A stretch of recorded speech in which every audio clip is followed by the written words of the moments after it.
Hello, everybody. Good evening and welcome to Words 2020. I'm Rebecca Zandbergen, host of CBC Radio's London Morning here in London at 93.5 FM. I'm extremely pleasured and honored to be able to welcome esteemed author Wade Davis with us now. Thank you so much for joining us. For those of you who don't know, Wade is a prolific writer, a prolific traveler, an anthropologist. He's written more than now, Wade, I've checked your biography and I've read many articles about you, and they all have varying number of books. So I'm going to say 24 books. Do you have an actual number for me? I think you're close. It's 23, I think. 23 books. Okay, so that's good. So Wade is a member of the Order of Canada and was the explorer in residence at the National Geographic Society for a decade.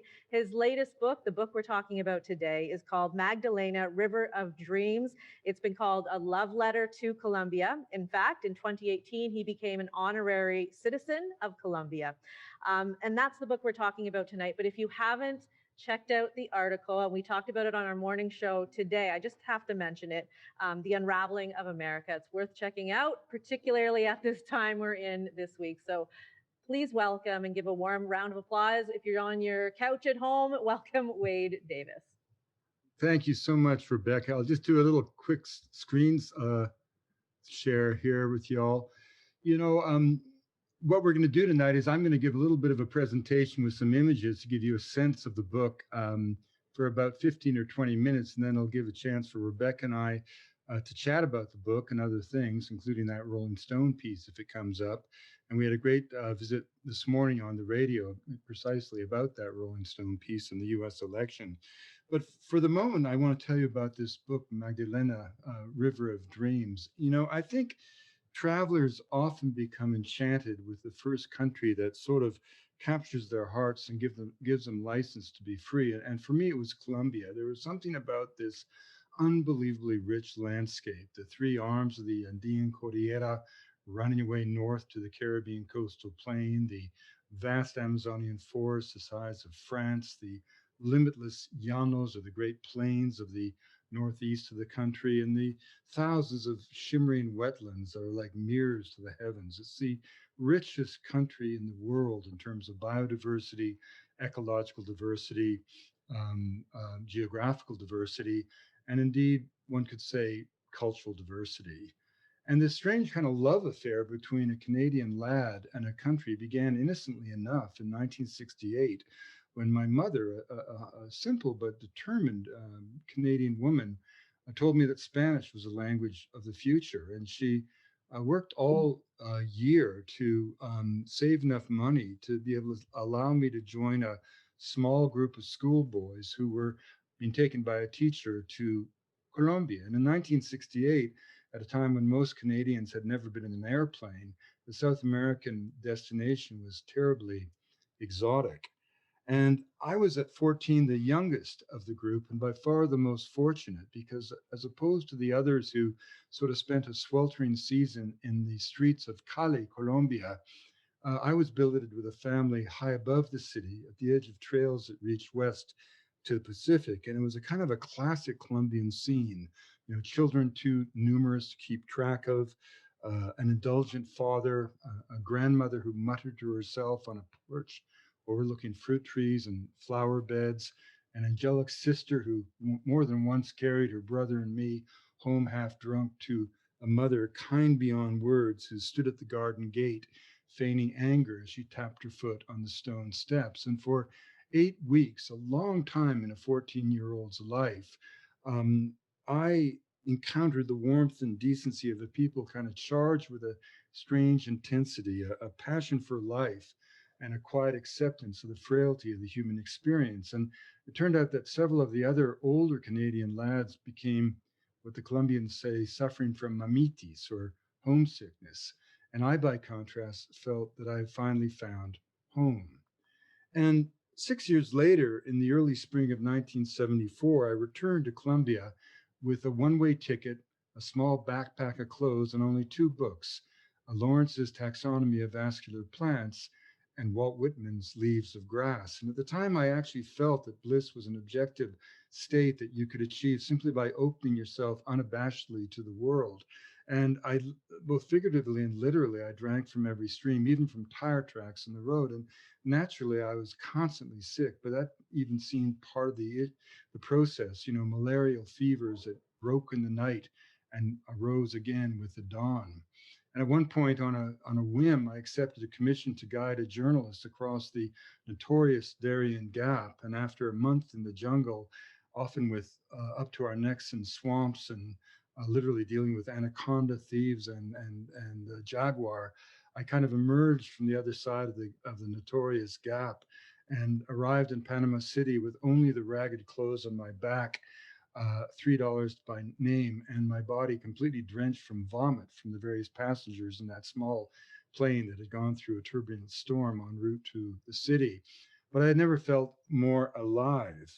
And along the way, I fell into the orbit of this legendary botanical explorer, Richard Evans Schultes, who himself had found his life in Colombia. And years later, when I wrote his biography, a book that came out in 96 as One River in Canada, but in 2002, in a beautiful translation by a Colombian poet, Nicolas Sescuan, in Colombia under the title El Rio, it was inevitable that it would be a kind of love letter to a nation by then scorned by the world.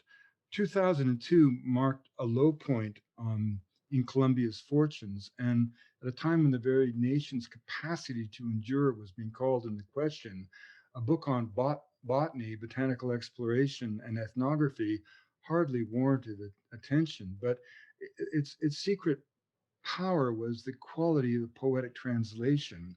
And for two generations of young Colombians, it became kind of a map of dreams, an account of travels of a young man who went places through the hinterland of their country where they, because of the conflict, could not go.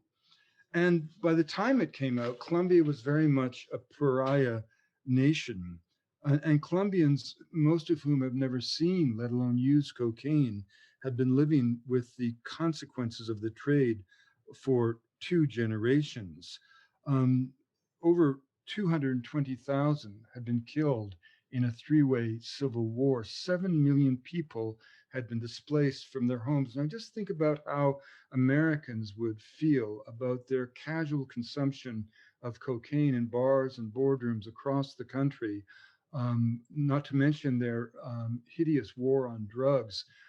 If, as a consequence of both obsessions, no fewer than 85 million Americans were forced to flee their homes and, in many cases, their country. But that's what indeed happened to um, Colombians, most of whom were simply victims in a war that over 50 years would kill 220,000 people.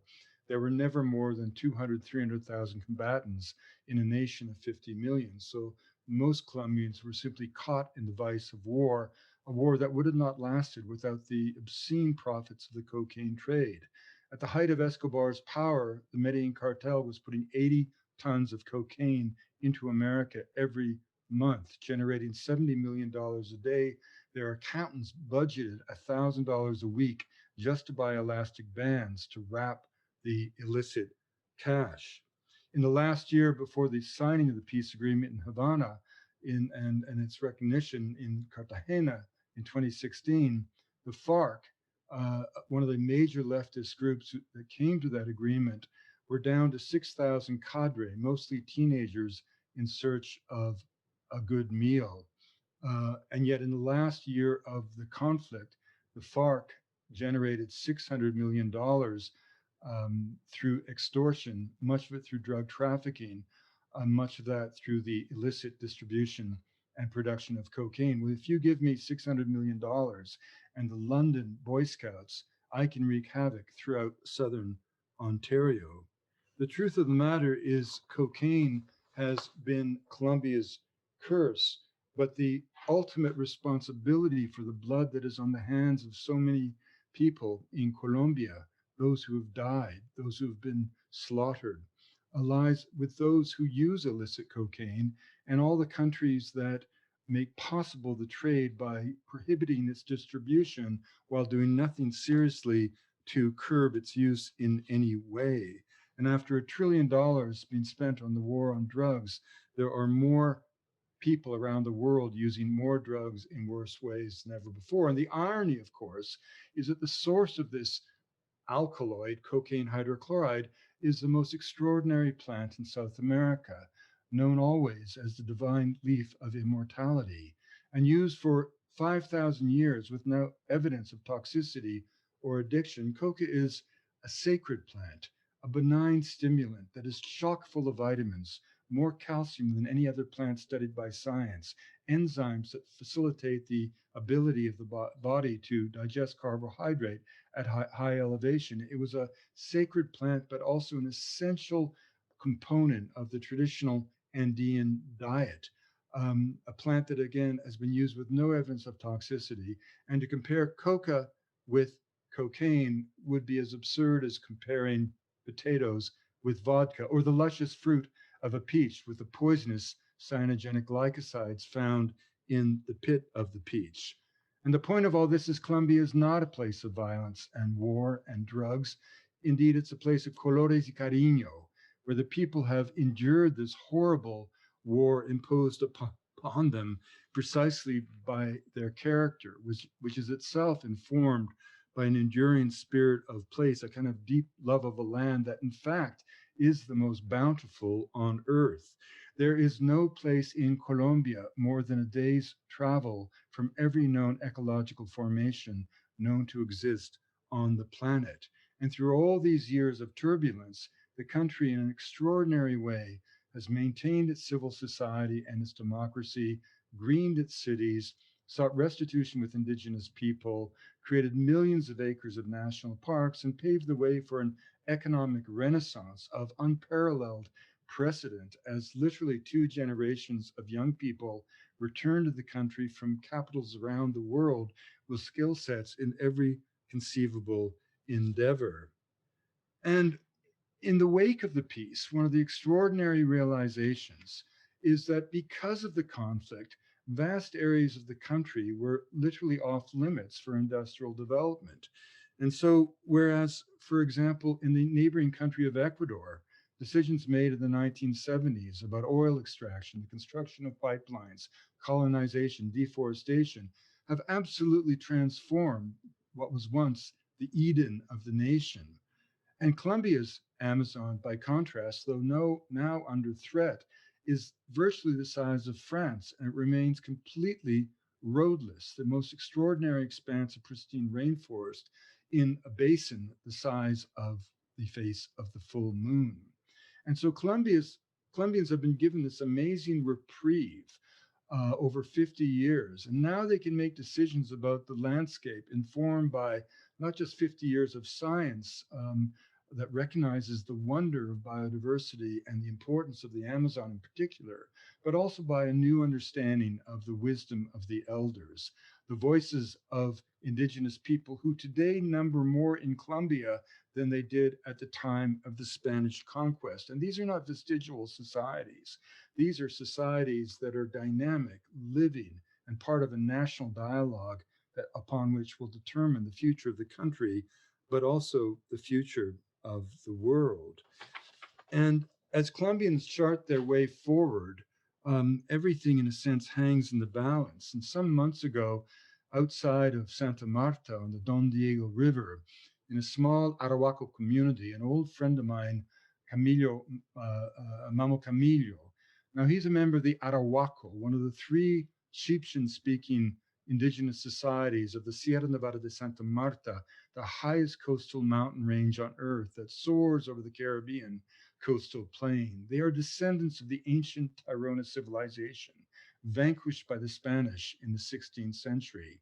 In the wake of that defeat and that horrible war, they fled into the mountains, where over 300 years in isolation, they reinvented themselves as a devotional culture of peace. To this day, in a bloodstained continent, they remain free of conquest. They remain ruled by a ritual priesthood the training for which is austere in the extreme. They maintain literally that their prayers and rituals maintain the cosmic balance of the world. And it's humbling to think that 500 years after the conquest, this complex of societies still peer down on the very beaches where Columbus landed his men on the third voyage in 1497. And they are there to inform the Colombians of the proper way of moving into the future. As Mamo Camilo shared with me, peace will not matter if it's only an excuse for the three sides of the conflict to maintain a war with nature. The time has come to make peace with the entire natural world. And that was a message that carried me back to write this book about the Magdalena, the Mississippi of Colombia, a river that runs 1,000 miles from the south to the north, from the rugged knot of mountains of the Macizo Colombiano that gives birth to so many of the great rivers of Colombia, but also to the three arms of the Cordillera that rise up and then go north toward that Caribbean coastal plain. You know, Colombia is a land where nothing happens as expected, a totally surrealistic cultural landscape. And a short story by Jorge Luis Borges, a European woman, asks a professor from Bogota what it means to be Colombian. And the man hesitates before replying, I don't know. It's an act of faith. And Colombia is like that. Nothing as is as expected. Magical realism, celebrated as Colombia's gift to Latin American literature, is within the country simply journalism. Gabo was a practicing journalist all of his life. He was an observer who just happened to live in a land where heaven and earth converge on a regular basis to reveal glimpses of the divine.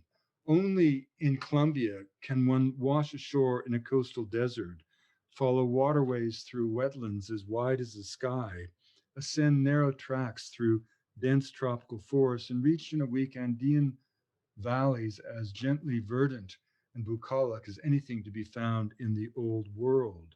Cities as cultured as any in the Americas were for most of their history linked one to the other only by the tracks of the mules, the arrieros, who carried all the produce from the mountains to the river and from the river back to the mountains. The Magdalena was the lifeline of the country.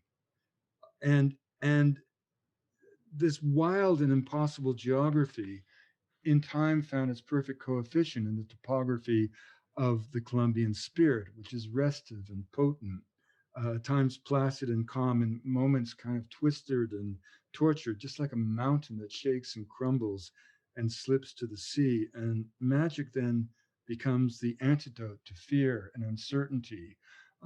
Reality comes into focus through the reassuring lens of the phantasmagoric. The Rio Magdalena is not just the country's main artery, it's the reason Colombia can exist as a nation. It's a lifeline that allowed Colombians to settle the most tortured landscape on the earth. Within the valley of the Magdalena live 4 out of every 5 Colombians. It generates 80% of the nation's wealth. It generates the power that drives the lights of the great cities. And like the Mississippi, its shadow to the north, it's both a corridor of commerce and also a fountain of culture, the source of Colombian literature, poetry, prayer, and especially music. And through the dark times, it has served literally as a cemetery of the nation, a slurry of the shapeless dead. And yet always it returns as a river of life. And through all the years of violence, the river never abandoned the people. And this is something that people know and acknowledge. It always flowed. And there is this powerful sense throughout the country that I picked up and down the river and in every back corner and remote reach of that cuenca, where people say consistently, fishermen, musicians, politicians, and poets, to clean our soul, we must clean the river. And to clean the river is to clean our soul.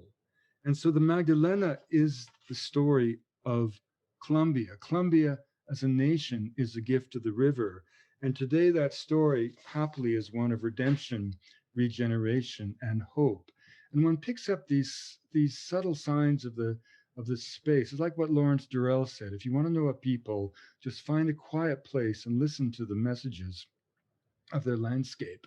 Just as landscape holds a key to character, culture springs from the spirit of place. At the very mouth, the fishermen living in these shacks where a single wave could sweep away their lives. They fish by night using kites they make out of plastic, garbage, and twigs.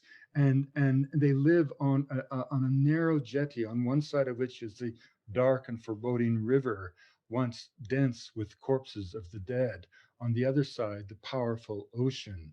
But as if in conscious rejection of despair, they decorate all their shacks with poetry. Here lives Beethoven. Here one can breathe peace, love, and tranquility. And the mammals of the Arahuacos ritualistically make payments at the mouth of the river. And traditionally, they made pilgrimages to the very source, 1,500 kilometers up country, pausing at every community to measure the consciousness of the people as a reflection of the way they treat the river itself. And from the Colombian Macizo, from the vast paramos, the unique formations of Colombia, accompanied by characters like my friend William Vargas, a botanist who can change botanical history simply by holding a blossom to the light. You travel from these extraordinary paramos down these ancient Incaic roads that fall away like mercury into the cloud forest. Women like Adelpha, the Rock of Murillo, one of those glorious Andean towns in Colombia that force you out of bed in the middle of the night just to experience the glory of the sun breaking over the village at dawn. She was a Gaitanista, a great leftist, whose life left her with the assassination of the great hope of the poor, Jorge Gaitan, in 1948. She said that that was the year that God left Murillo. But then she said to me, God returned.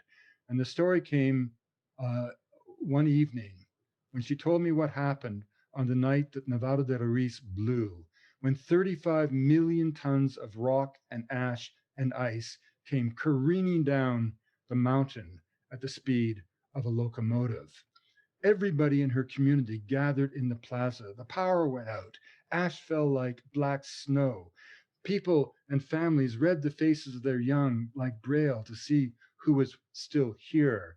And she stood like a statue, bold, proud, and simply watched determined as the entire mountain went just the other side of a ridge, and the people of Murillo escaped completely, even while communities down valley were utterly wiped out, with 35,000 dead in the community of Armero alone. And that was the night, she told me, that God returned to Murillo. Diana Campo, whose community and family farm was occupied both the FARC and the paramilitaries. A woman who said that when she was young, they couldn't even eat the fish in the river because the fish had fed on the corpses of the dead. But then those who defied the paramilitaries, the point of throwing the people in the river was to kill them twice, to physically kill them and to spiritually kill them, so to deny them the last rites of Christian faith.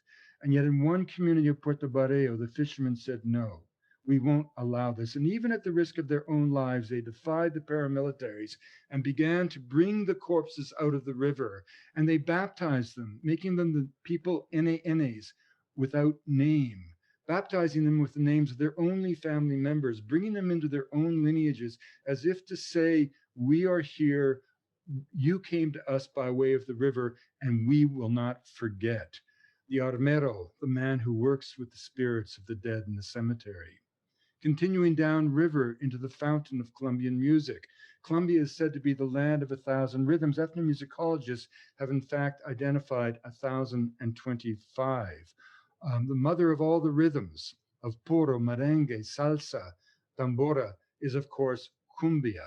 But as Carlos Vivas told me, the great rock star of Colombia, the mother of cumbia is indeed the Magdalena. And music is the muse of the nation.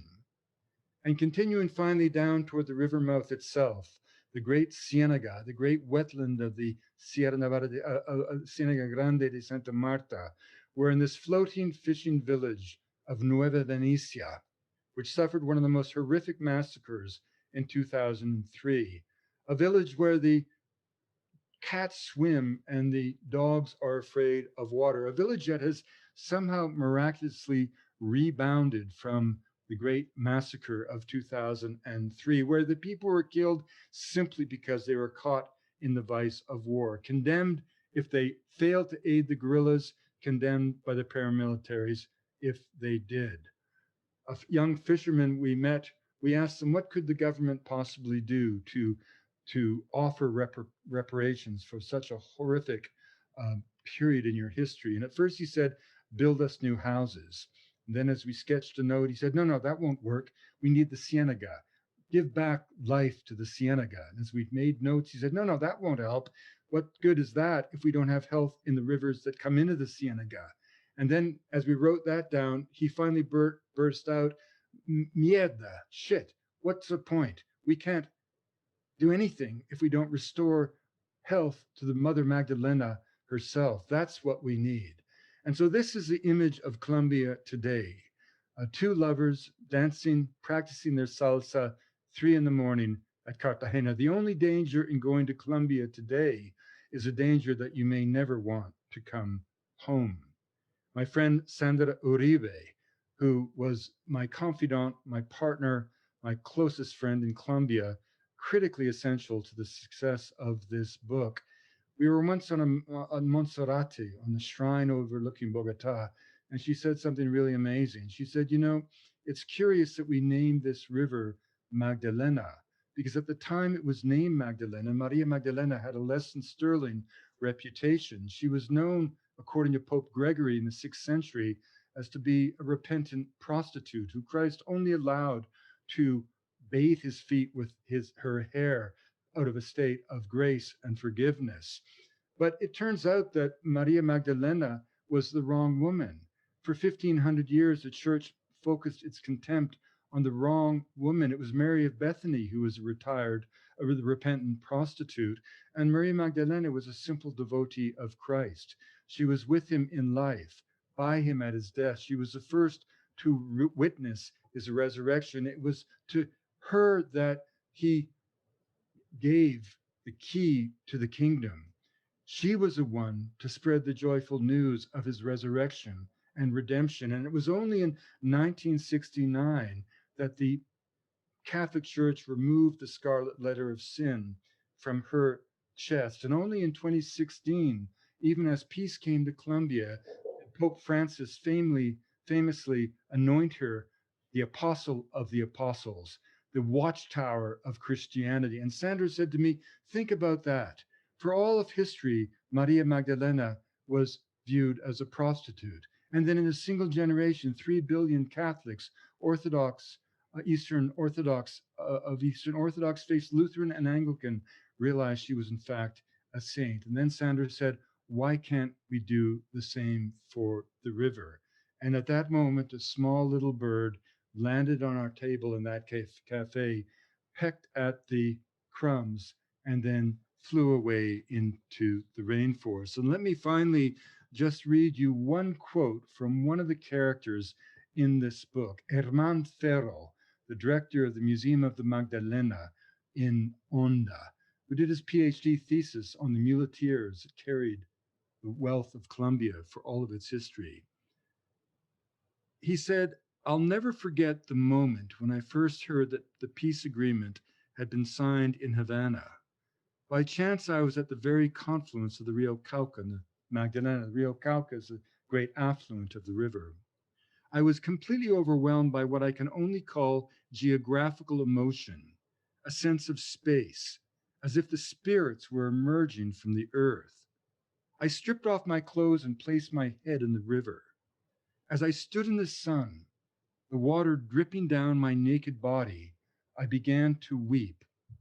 Rivers of tears flowed as I realized that my son could grow up in a country at peace, a river that has known every tragedy, that has carried the dead and all the misery of the nation, that has suffered along with all Colombians, a river that I love so much, and there we were by its waters as peace came over the land. That's what the Magdalena means to the Colombian people. And that is what Colombia, in essence, means to the world. Thanks very much, Rebecca. Wade, thank you so much for that. That was beautiful. You speak so lyrically about Colombia. It's just, it's almost magical to hear you speak about it. I just want to let people know at home that if you are interested in asking or getting a question to Wade, you can use the chat function on the Zoom screen and we can see them and we will try to get them to Wade as well. I do just want, and on that note, someone has already asked that they want to be able to get your bibliography of your personal library of everything you have on Colombia.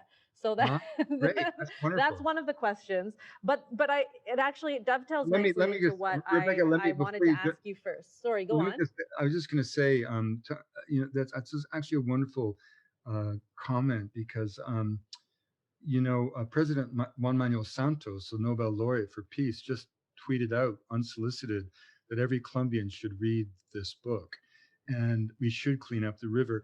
The purpose of this book is that peace is precarious in Colombia right now for all kinds of reasons.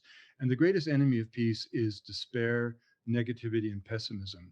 And Colombians have not just suffered physically, but also psychologically by being, how do you imagine it feels like to be a pariah nation? A friend of mine, Carolina Barco, who was the Minister of External Affairs, daughter of a president, U.S. Colombian ambassador to Washington at the time, was strip searched at Dulles Airport in Washington simply because she was a Colombian.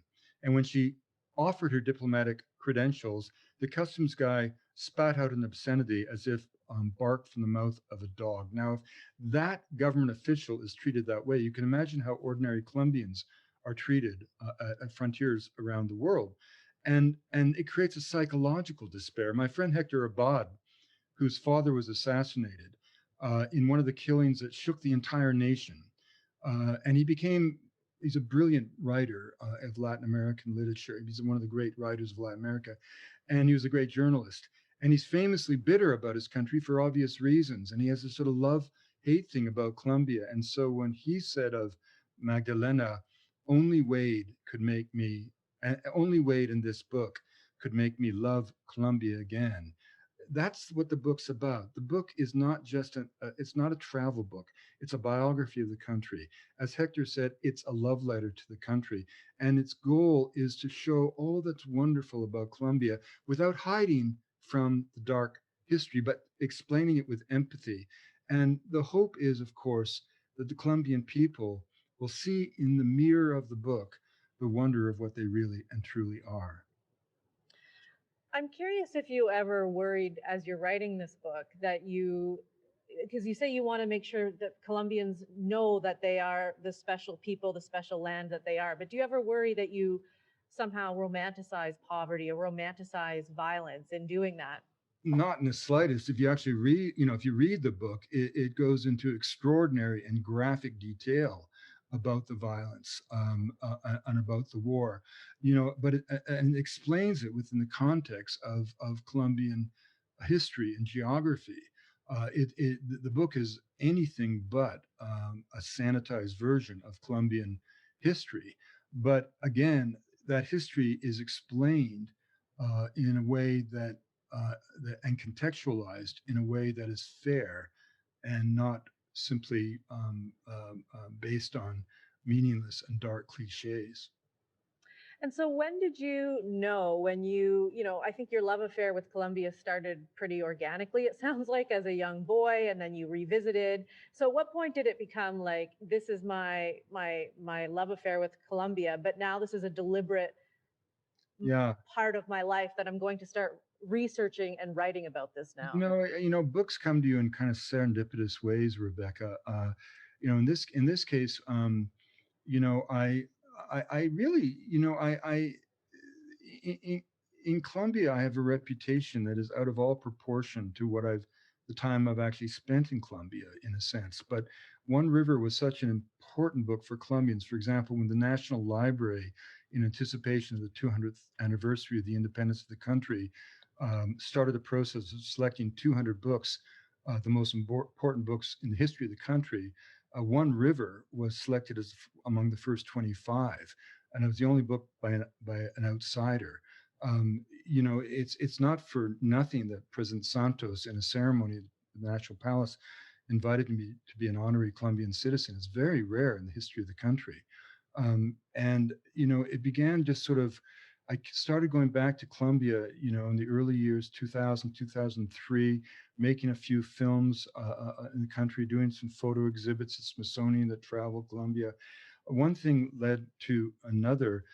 And one of the people that read One River was the head of Grupo Argos, one of Colombia's most prominent corporate citizens. And they were having their 100th anniversary or something. And he decided, why celebrate us? Let's celebrate the country. So he funded teams of botanists and photographers and journalists to do a beautiful illustrated book on each of the five major regions of the country. These books not to be sold, but gifted to every library in the country, again, to send a message to young Colombians that theirs was not a country of violence and war, but of the greatest biodiversity on the planet. And as I went to promote one of these at their invitation, one luncheon, I simply said very casually, well, we've covered the land, let's do the rivers. And without hesitation, the team said, fine. So what began, in fact, as a sort of a 7,000 word essay to illustrate, to promote, to for an illustrated book, grew into this kind of doorstop of a book of 430 pages.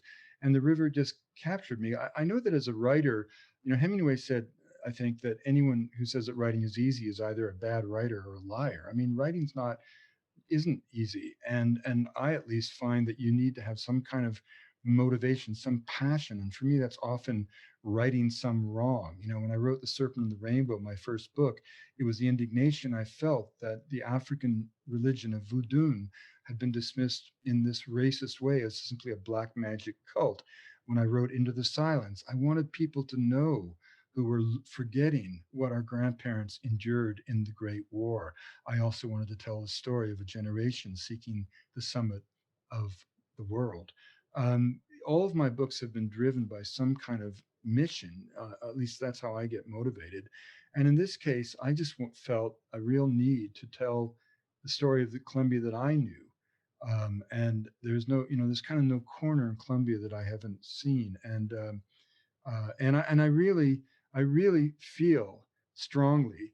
My friend Sandra, for example, there's a classic story of a young Colombian. When she was 15 years old, at the height of the Escobar terror in Medellin, the family, uh, several of whom were nearly killed many times, decided, when she couldn't tell the difference in the sound of bombs or thunder, to send her to live with her grandmother in Miami, which she did. She was immediately mocked by school children in high school in Miami for being from the land of Escobar, by students whose own major social activity was the pursuit of drugs, with Colombian cocaine being the drug of choice. Sandra from Medellin had never seen, let alone use, cocaine. So there's this kind of caricature about Colombia that we have from Narcos and other, documentaries, and the obsession with Pablo Escobar, that is such a disservice to the country, and it's a particularly egregious disservice when you think that we who consume the drug are the ones who ultimately are responsible for the agony of the country. I mean, it's an agony that I recall Max Hastings talking about in one of his books, a meeting in Moscow after World War II. Individuals who would suddenly sort of flash over breakfast, over dinner. Oh, my father was in that gulag. Oh, my uncle was killed there too, as if they had discovered that their forebears had gone to the same public school together.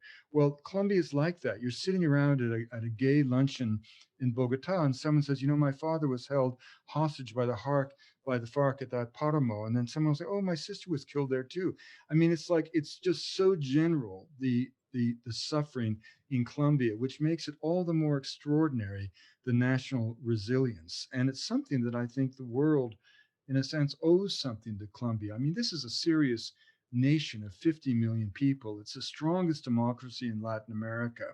Whereas at a time when the United States, for example, is separating families at the border, to the extent that right now there are 545 young kids who've been torn from their families that the US government can't even identify their whereabouts at the moment.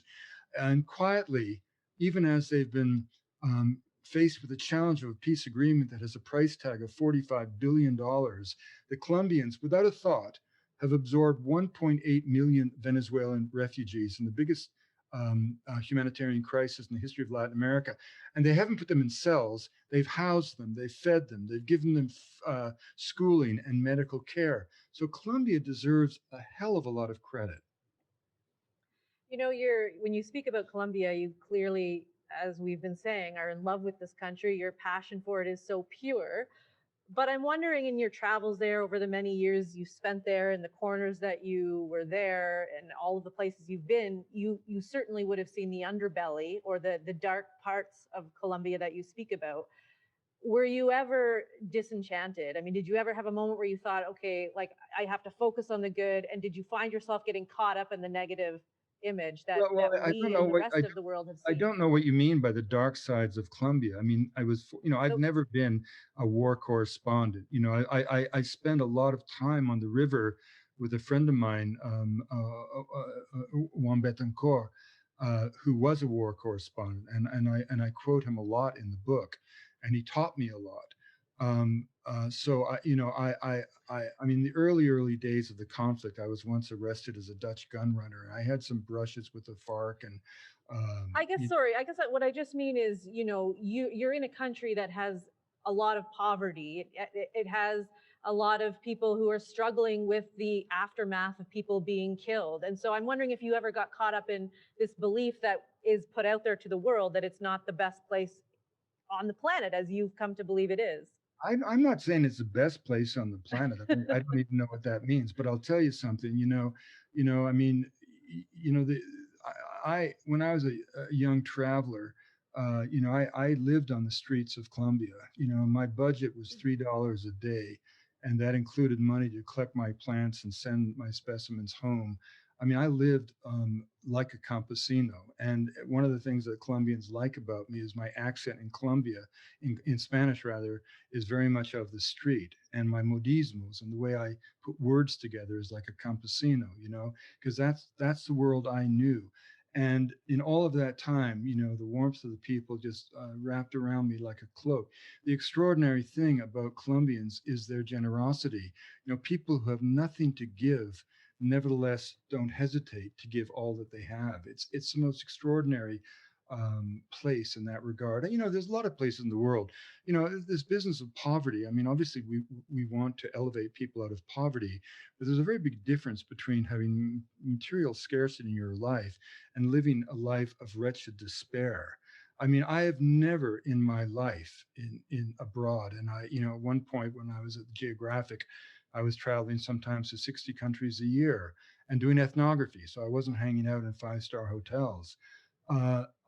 I've never met such misery, such wretched misery as I've encountered in the inner cities of the United States of America, from Baltimore and Philadelphia to Los Angeles and Houston. The capacity to find a way in life that I find, and this is not to suggest for a moment that I am not sympathetic with the aspirations for a better material way of life in Colombia for a great number of people. But Colombians aren't blind to that. They're struggling with the same issues all the time. I mean, this is a country that, has extraordinary progressive um, legislation for indigenous people, for example. I mean, to give you one example, 1985, Virgilio Barco, the president, said to a friend of mine, Martin von Hildebrand, an anthropologist, Martin, do something for the Indians. And in 5 incredible years as head of Indian Affairs, Martin did more than something. He secured legal land tenure of an area of land in the Amazon, collectively the size of the United Kingdom, for the 57 ethnicities of the Northwest Amazon. And behind a veil of isolation created by the absence of the federal state during the conflict, a whole new dream of culture was reborn. And those land rights were encoded in perpetuity in the 1991 Constitution of the country. And I dare say that Canada has never come close to equaling that record when it comes to respecting the land of Indigenous people. You mentioned when you were talking about the selection of books that were chosen that people should read in Colombia, and yours as an outsider was included on that list. I'm curious if you consider yourself an outsider in Colombia today, or are you part of the fabric somewhat now in some way of that country? I would never be full of myself to say that I have some, it's just a moment. It's a moment in time. It's hard to explain, because precisely because I do know the country so well, geographically, culturally, and because I know its history, um, and because I've spoken as I do speak about the nation, it's given me almost a kind of a status, like an avatar or something. I mean, I once was giving a talk at the major cultural institution in Bogota, the Biblioteca Arango, and the capacity of the hall was 400, and 5,000 people turned up. I can be in a small town like Onda, and a family will just come up to me and to thank me. Mothers and grandmothers come up and say, why can't we love our country the way you love our country? And I'll tell you, it's not the it's kind of like not the love. It's not the love of a tourist who just thinks it's cool, or some. I mean, let me read you a funny thing here. When Sandra and I were working on this book, we were in constant communication. I mean, only the conventions of publishing and the fact that I did the actual writing have left her name off the cover of the book, as I make very clear in the acknowledgments. And at the end of one really arduous series of exchanges, I sent her a note that I totally forgot about.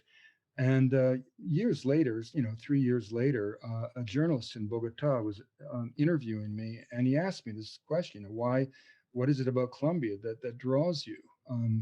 And before I could answer, Sandra pulled out from her phone, where she had recorded that note I had sent that I had long forgotten. And this is what I had written her that night. I do long for the air of Bogota, that unmistakable scent that tells me I've landed on the savannah. It's hard to explain. When I talk about loving Colombia, it's something visceral, even sensual. To be away for too long is to be on life support. To step again onto the soil of the nation is to feel instantly that very sense of belonging that so long ago gave me the freedom to envision the man I've become. Whispered messages of a landscape unlike any other. The wild embrace of a people that allowed a vagabond boy to grow into a content and realized scholar. It is the very madness of Colombia that rescued me, like a sweet coefficient of the soul. My fire was so bright, so all consuming, that I came very close to self immolation. Only Colombia could match and give purpose to my passion. I was saved by that. And this is a key if anyone wants to understand my loyalty to the country. Hmm. There's one thing you mentioned in your talk earlier, and it was about, you briefly talked about the treatment of elders in Colombia. But then also in our talk this morning No, on I the was talking about show, you the talked elder about, brother. I was talking about the elder brothers, which is the term used for the mamos or the priests of the Sierra Nevada. oh, okay, my apologies. But I am curious about the treatment of the elderly in Colombia. Also, because in our talk this morning on the show, you talked about how in America there are so few grandparents who live with the like the family who are within the same household.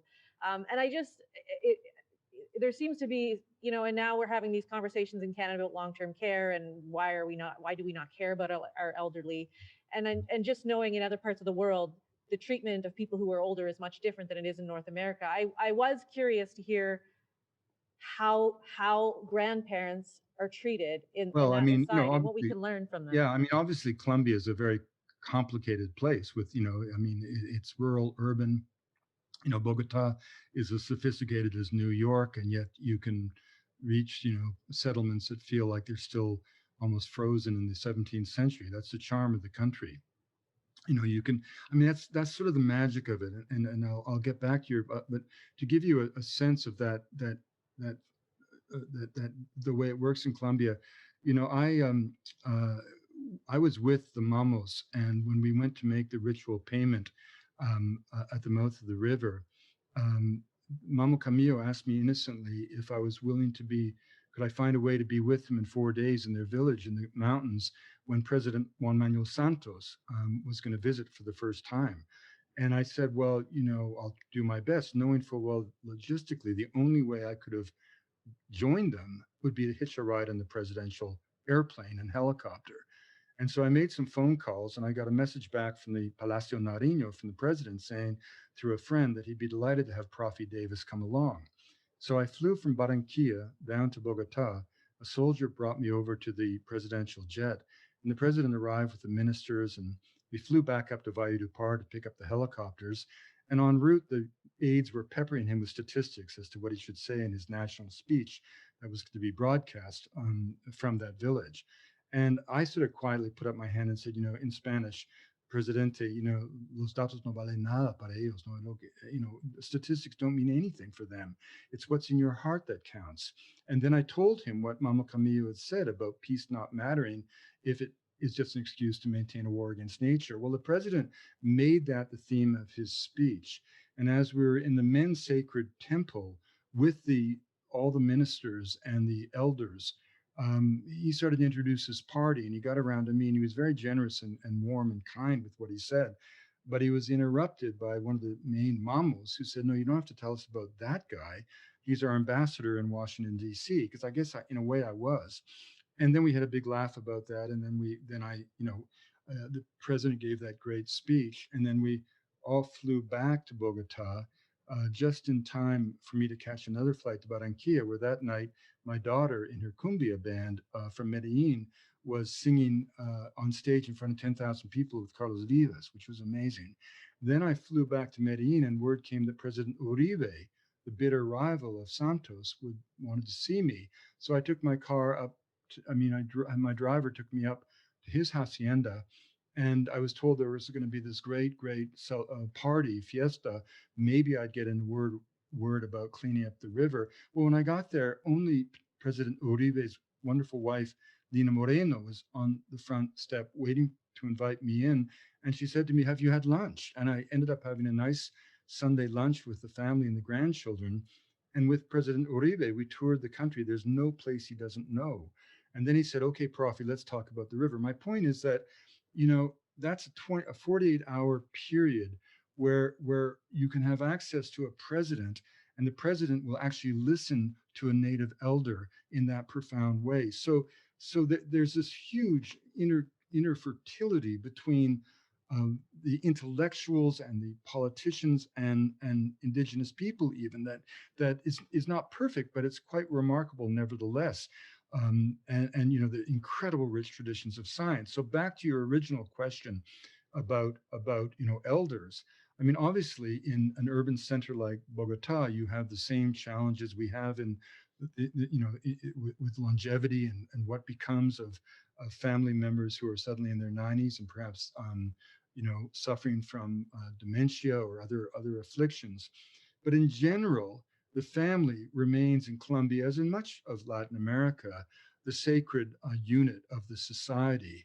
And the idea of simply dumping off the grandparents into retirement homes, as 94% of us do in North America. There's only 6% of North American homes, as I mentioned this morning on the radio, that have grandparents and grandchildren beneath the same roof. That's not what you would find in Colombia. Families may not all be under the same roof, but grandparents are not shunted away into homes where they're never visited. I mean, the family is everything in Colombia. I have a question here from someone who wonders when you're going to return to Colombia. Well, I was in Colombia on March 3rd. I recorded the audio version of the book in a studio in Medellin. And, I teach at UBC in the fall. So, COVID has sort of, like all of us, it both took my schedule to the car wash. I was supposed to be in 7 countries, giving 30 presentations and launching the book, et cetera. but I've enjoyed actually staying put for the first time since I was 13 years old. But I am very keen to get back to Colombia. I mean, one of the wonderful things, Rebecca, about the Zoom universe is our ability to communicate from home. It's just, I mean, just last Friday, I testified at the Colombian Senate, the Congress, in favor of legalization of coca leaves, which is a big initiative that we have. I'm working on a major project about coca. We're working on a IMAX film. I'm working as a consultant for Pro Colombia, the tourism agency of the federal government. I'm in close touch with political leaders, and doing anything I can to facilitate the peace agreement. I'm going to be doing a session with ex-presidente Juan Manuel Santos in a couple of weeks, a Zoom kind of webinar, the two of us. So, it's a wonderful thing about the Zoom universe. We can't actually be with each other, but I mean, the efficiencies of it are just extraordinary. I mean, I've been doing 4 and 5 webinar events like we're doing right now together, Rebecca, every day since August 6th. It's just been amazing, the ability to reach out to the world through this new technology. I have a question here from Stephanie Wolcott, who says, how can we protect the social and environmental leaders who are being threatened in Colombia right now? That is an excellent question. Let me explain a little bit about what went wrong with the peace agreement. Juan Manuel Santos. Well, let me go back even. In 2002, Colombia was essentially a failed state, and Alvaro Uribe was elected on a hardline stance, a hard hand, un mano duro, and his defense minister was Santos. And probably the only helpful massive US intervention in any country since World War II that I can think of was in fact Plan Colombia. And Plan Colombia came about, traditionally you had the CIA in Colombia fighting Cold War ghosts in their concerns about these small leftist groups. And you had the DEA fighting the drug trafficking. And the CIA thought the DEA were doing police work. The DEA couldn't believe the CIA was chasing Cold War ghosts when tons of cocaine were turning up in the streets of America. And once the two things came together with the realization that they were linked in the term narco-terrorists, then the floodgates of American aid opened up to the point where Colombia became the third largest recipient of foreign aid in the world from the United States after Egypt and Israel. And the Colombians used that money well. They quadrupled the size of the army, they professionalized the army, and they let the guerrillas and the paramilitaries know that the field of play had changed. Now, in 2006, Uribe, like Nixon going to China, demilitarized the paramilitaries. Now, he didn't eliminate them. They were, after all, his constituency to some extent, but he eliminated them as an open marauding force in the war. And only he could have done that. And the terms by which he did that were lenient in the extreme. But again, the paramilitaries were not about to come out of the woods to enter a jail cell. And to understand who the paramilitaries are, and they were responsible for 80% of the violence, is that the Colombian army before Plan Colombia had about 100,000 men in it and women. It wasn't big enough to monitor this massive country. And so individual ranchers, farmers took it upon themselves, the wealthy landowners in particular, to create their own defense militias. It became known as the Auto Defense Forces. And the FARC and the ELN and the M19 and other leftist groups could strike anywhere in the country they chose to do. The paramilitaries couldn't be everywhere, and they had to have their presence everywhere. Their goal was to deny supplies to the leftist guerrillas. And so, because they physically couldn't be everywhere, they made terror present everywhere. And if you tie people to a tree, cut them up with a chainsaw, throw the parts in the Magdalena River, the message gets around. And it was the need to neutralize that inspired Uribe to do that. Now, when Santos became president, he turned all of his energy into the quest for peace. And he did in his negotiations with the FARC. And again, remember what I said. The last year of the war, they made $600 million. They weren't going to walk out of the hills and simply enter a jail cell.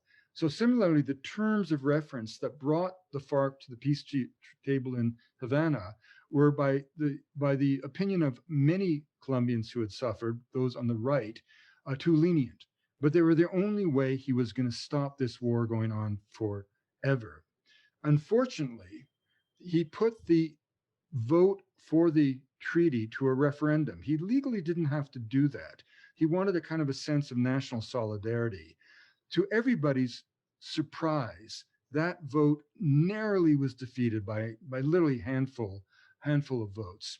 And the international community that very week gave him the Nobel Prize, which gave him a certain status, which allowed him to go back to Congress and quite legally, as he could have done at any time, put the treaty through, which he did. But that arose the ire of the right. And because of constitutionally, he couldn't run for another term. And Ivan Duque, the protege of Alvaro Uribe, running from the right, split a divided field on the left and became president, even though he was committed to, if not dismantling completely, certainly weakening the terms of the peace agreement. And even though rates of homicide in Colombia had dropped in 1 year to rates not seen since the early 1970s. Now, the peace agreement itself had hundreds of clauses at a cost of $45 billion. Right at that moment, oil prices dropped in Colombia, their main source of foreign currency, and the humanitarian crisis happened with Venezuela. And so the federal state lacked the wherewithal and failed utterly, in part because of lack of leadership, to get the army into those vast reaches of the country that had been abandoned by the FARC when they laid down their arms. What did go into those regions were all the bandidos, all the disaffected FARC, and all the small cartels that had no interest in a federal presence because they wanted to maintain their illicit activities. Again, cocaine, the fuel of conflict in Colombia. And meanwhile, individual civic leaders stood up and thinking that they were free in this new era of Colombia to demand from the government the implementation of the agreement, which included mostly progress on basic infrastructure, road improvement, school, potable water, just what the FARC had fought for all those years. And because the federal state was not there, those heads started getting chopped off. And so while the overall blanket of peace has made Colombia a peaceful country, individual killings have been disturbingly high, up to maybe 700 individuals from civil society killed since the agreement. And this is what makes the peace process so precarious. I think the country is exhausted by war. It will never go back to what was, but the pursuit of peace will continue to be as elusive and challenging as it has been throughout Colombian history. I'm just curious. So it's 8:05. How much time do you have? You can take a couple more questions, or if you I'm fine. had it. No, I'm fine. I'm happy. You're I good? love. Yeah, Rebecca, you're great, and the people have been politely listening. I'm happy to answer Okay. some questions. Okay, I because mean, one of the I do great have a things couple about more here. one of the great things, Rebecca, about COVID is who's got anywhere to go. This is a fact. Okay. Okay, so the question I have here is from Mark, and he says, what do you think about the relationship between the cultural diversity and the biodiversity of Colombia? Is it the biodiversity that leads to the cultural diversity, or does the cultural diversity help shape the biodiversity, or is it more complex than that? Well, Colombia's geography is and its location is probably responsible for its immense biodiversity. I mean, it is at the crossroads of continents, and so, floristically, for example, you have the flora of Central America trying to push south into South America. You have the Andean flora. You have the expanses of the Amazon, and then these great, extraordinary prairie formations, eastern llanos, north of the Amazon. You have the Andes, this, three arms of the Andes separated by deep valleys. Um, and then also, of course, the fact that the Amazon used to flow to the Pacific, right? And the Andean Cordillera is relatively recent. It's only about 40 million years old. And as it rose, it cut off a big chunk of the Amazon, which is the Colombian Pacific department of the Choco, which is its own whole universe. In fact, right now we're fighting the construction of a deep water port in the Gulf, El Golfo de Tribuga, which is the highest center of species endemism ever recorded in the world. So part of this, and again, for example, the paramos, these mysterious formations that seem to come out of a children's book, a Scottish moorland grafted onto the heights of the Andes of South America. It's because further south in Peru at those heights, you have this sort of dry puna formations of various grasses, useful for grazing alpaca, but pretty impoverished ecosystems in terms of biodiversity. But as you get further north, at those altitudes, you get constant rain. So you have these incredible formations, unique in the world. And there are some paramos in Ecuador and a few in the on the in the Cordillera Oriental on the Venezuela side, but the vast majority of the world's paramos are unique to Colombia. So there's all of that, and then there's all the diversity of topography that has obviously led as well to the diversity of culture. It's interesting when most people think of the Spanish conquest, they're sort of enchanted by Cortez's struggles with the Aztec and Pizarro's attack on the Inca. The amazing thing is as if Colombia, was a sideshow or something. The truth of the matter is that Colombia sent more gold and precious stones to the coffers of Spain than Peru did. And the conquest of Peru was relatively easy. I mean, Pizarro met the Inca simply by walking across the sands at Tumbes on his first landing. The conquistadores who eventually conquered Colombia had to fight their way to the homeland of the Muisca, enduring all the hell that is legendary in the annals of the conquest. And so Colombia has had this diversity, and again, the expanse of it. I mean, think of again, the main trunk of the Amazon, for example, has been settled for 400 years. You go up the Amazon, with the exception of the forests in the delta itself, the banks of the river all the way up to Manaus and beyond have been essentially deforested for cattle ranches and a long time ago. But the Colombian Amazon, protected from the west by the Andean Cordillera, which was not pierced by roads until the 1930s and 40s, and from the east by these great cataracts that have limited river traffic. So you have an expansive forest literally the size of France. And also in Colombia, you have these incredible remnants of the ancient pre-Andean Guyana Shield, and you have these great tapuis. If anybody's seen a picture of Angel Falls, well, you have those same formations in Colombia. In fact, the largest tropical park in the world, which President Santos doubled in size, is the extraordinary Chiribiquete at the headwaters of the Rio Ajajo and Macaya and Apopores. I mean, it's just so beautiful. It's like a lost world, right? So all of these things come together to give Colombia this unbelievable. Look, let me put it this way: for a botanist in Canada to discover a new species would require an act of God. My friend William has found over 100 in his short career. I'll tell you, I once was with this great friend of mine.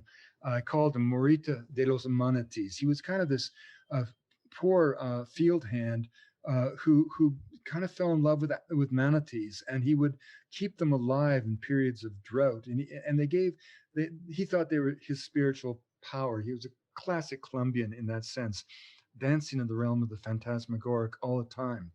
And we were out together around a little wetland, a ciénaga, and he always worked with the school kids. It was near a place called Savana de Torres. And he casually said to me one day, you know, hermano, we found 75 species of butterflies, the kids and me, right around this little pond. And I said, carajo, hombre, es la mitad de que tenemos en Canada. It's half of what we have in all of Canada, or a third. I mean, you know. And then he said the classic Colombian response. He said, ah, sí, pero la cosa, hermano, es que en Colombia un mariposa es solamente un flor que puede volar. Es por eso que tenemos tanto. Ah, my friend, my brother. Yeah, the thing is this in Colombia, a butterfly is just a flower that's learned how to fly. That's why we've got so many. And that sums up Colombia so beautifully. We have another question here. I just can't seem to find it at the moment, but the gist of it was, what can we learn about how Colombia values its waterways? How can we transfer that to what we have here to better protect them in Canada?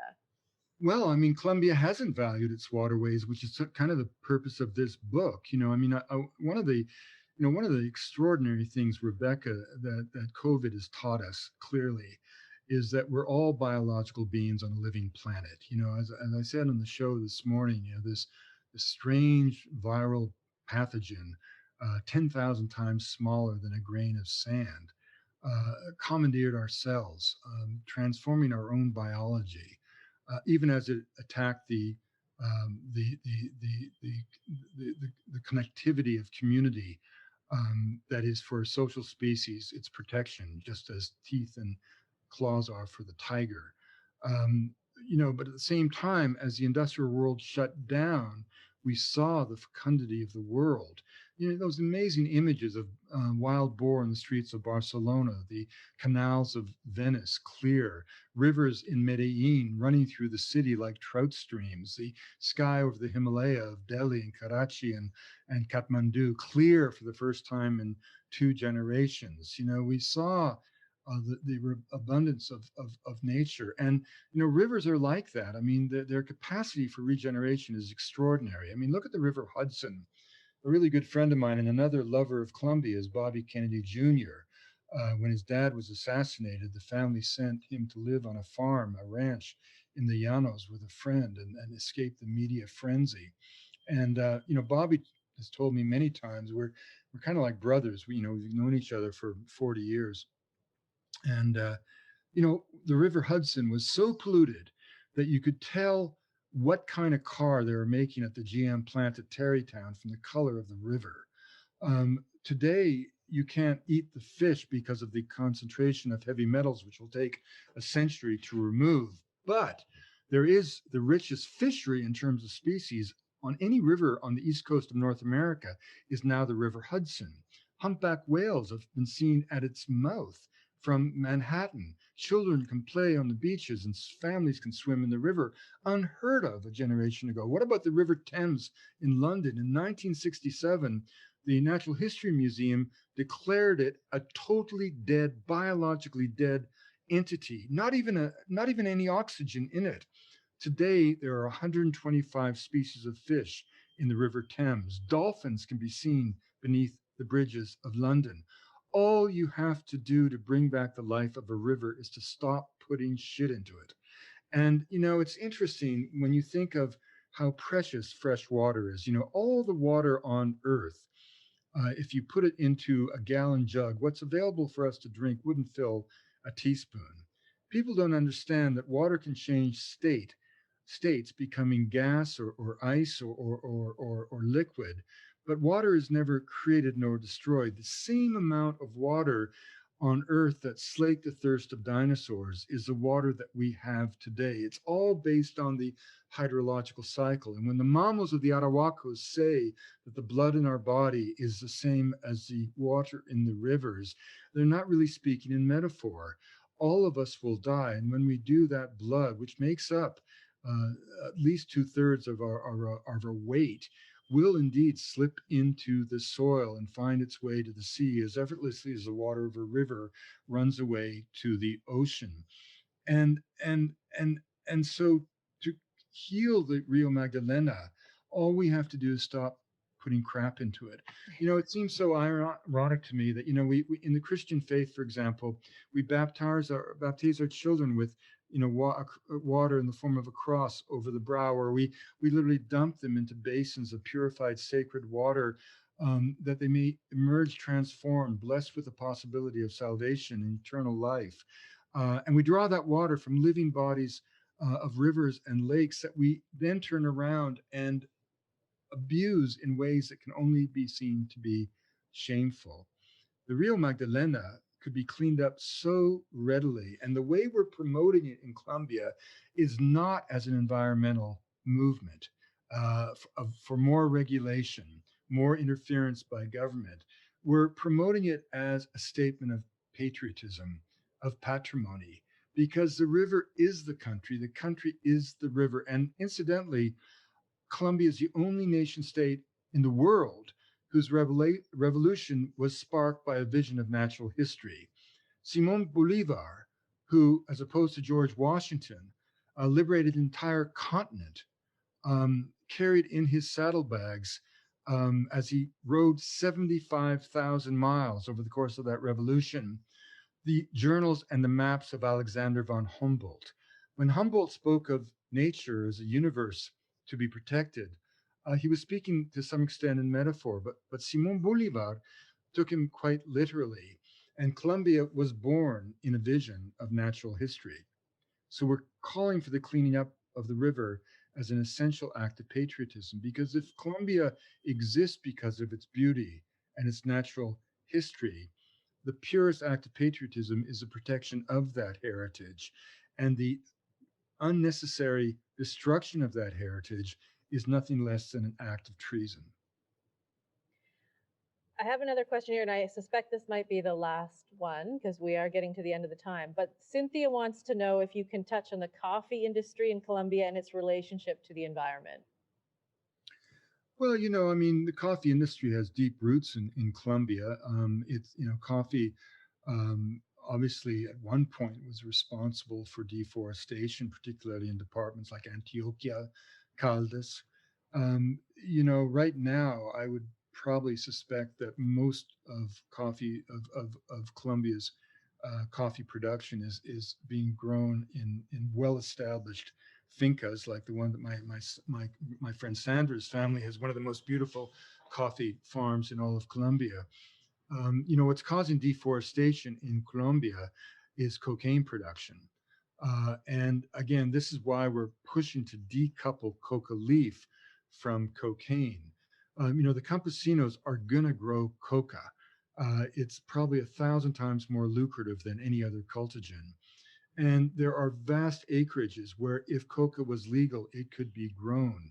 And they would have a crop that they could grow and participate in a legal market for coca as a nutraceutical. It's the most benign stimulant, the most valuable stimulant, the most remarkably effective mild stimulant. It has none of the negative side effects of coffee or tea or even chocolate. And it's chock full of vitamins. I mean, one of the interesting things, Rebecca, is that efforts to eradicate coca fields began 50 years before there was a cocaine problem.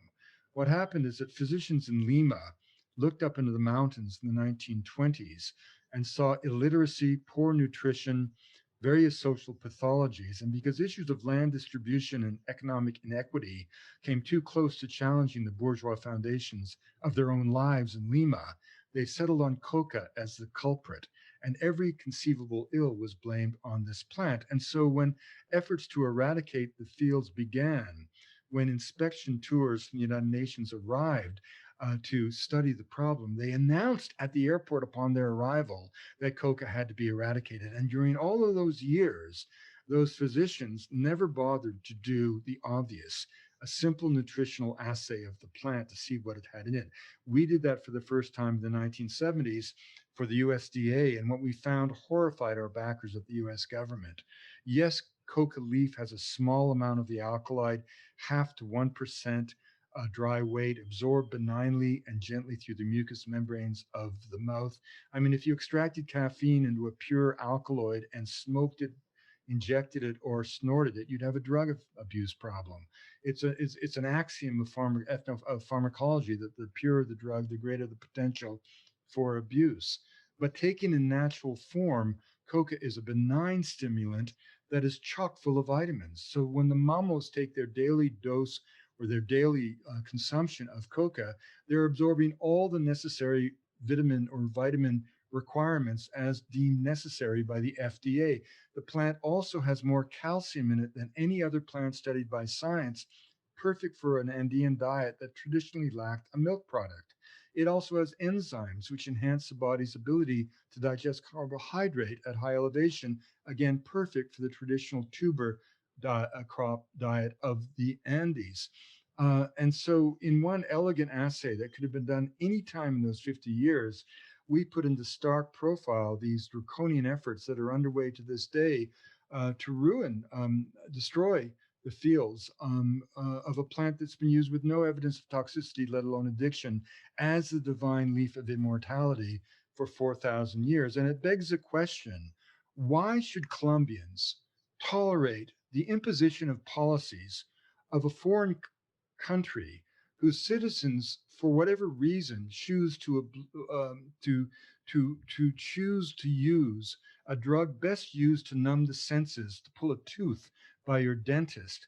Why should a country full of people who choose that path be able to impose its own way on a country like Colombia, spraying the fields from the air, risking the lives of Colombian children, and also threatening the greatest national asset of the country, its indescribable and unequaled biodiversity? It's time for Colombia to reclaim a stolen heritage, celebrating coca for what it is, not a drug, but indeed the sacred plant of Pachamama, the divine leaf of immortality. And if we could create a global nutraceutical market for the use of coca leaf, that market would dwarf the economic revenues of the entire coffee industry of Colombia. Wow. Um, I, I, I think I want to give you the last word. I don't know if there's anything that didn't come out that you want to come out before you go, but it's been amazing to this point. But if there's anything else you want to add, feel free to add it now. Well, no, I think if people want to get a sense of the beauty, Rebecca, of Colombia, we made a film, Martin and I, my brother to whom I dedicate this book, with the indigenous people, the Barasan and Macuna. We made a couple of them, but a recent one we made for national Caracol in Colombia, which is sort of the big media company in Colombia, is called El Sendero de la Anaconda, The Path of the Anaconda. And you can find it on Netflix. It was released in theaters in 17 cities and became the most watched documentary in the history of Colombia. And it's not even that great a film, to be honest with you, but it has the most extraordinary visuals because of the skill of a young Colombian filmmaker, friend of mine, Will Vela, who does a lot of work in Toronto now in Hollywood films, but he is an incredible cinematographer with an amazing skill with the drone. And it just, you see that film and you'll see why you want to go to Colombia. I mean, I tell you, the only reason to be worried about going to Colombia is that you may never want to come home. Okay. Wade Davis, thank you so much for spending this time with us today. We really appreciate it. And I know if everyone could stand up and applaud you right now, they would. So I'll do a round of applause for you by myself. Thank you so much. Well, we have a couple of people here. All right, Really Wade Davis.